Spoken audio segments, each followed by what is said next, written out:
சிவராத்திரி என்றால் என்ன? சிவராத்திரி என்பது சிவன் ராத்திரி என்ற 2 சொற்களால் உருவானது. இதன் பொருள் சிவனின் இரவு எனப்படுகிறது. இந்த புனித இரவு ஆண்டுதோறும் மகா சிவராத்திரி, முக்கிய சிவராத்திரி என்ற பெயரில் பெரும் பக்தி பரவசத்துடன் கொண்டாடப்படுகிறது. சிவராத்திரியை நாம் ஏன் கொண்டாடுகிறோம்? பார்வதி தேவி சிவபெருமானை வணங்கி இந்த நாளில் நோன்பு நோற்றதால் அவர் இந்த நாளை பக்தர்களுக்கு சிறப்பு வாய்ந்ததாக அறிவித்தார். 2ஆம் சமுத்திர மந்தனத்தின் போது சிவபெருமான் உலகத்தை காப்பதற்காக காளகூட விஷத்தை உட்கொண்டார். இந்த நாளில் அவர் விஷத்தை தொண்டையில் நிறுத்தியதால் அவரது தொண்டை நீலமாகி நீலகண்டன் என்று புகழ் பெற்றார். 3.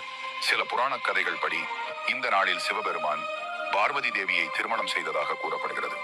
இந்த நாளில் பக்தர்கள் முழு இரவும் சிவனை தியானித்து விழித்திருந்து வழிபட்டால் அவர்கள் வாழ்க்கையில் நல்ல மாற்றங்கள் ஏற்படும் என கூறப்படுகிறது. 5ஆம் சிவராத்திரியில் உபவாசம் இருந்து பக்தியுடன் சிவனை வழிபட்டால் பாவங்களை நீக்கி இறுதியிலே முக்தி கிடைக்கும் என ஐதீகங்கள் கூறுகின்றன.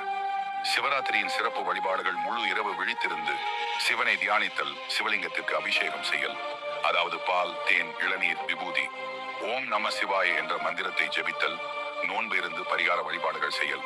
சிவராத்திரி பக்தர்களுக்கு ஆன்மீக உயர்வை அளிக்கக்கூடிய ஒரு முக்கிய திருவிழாவாக கருதப்படுகிறது.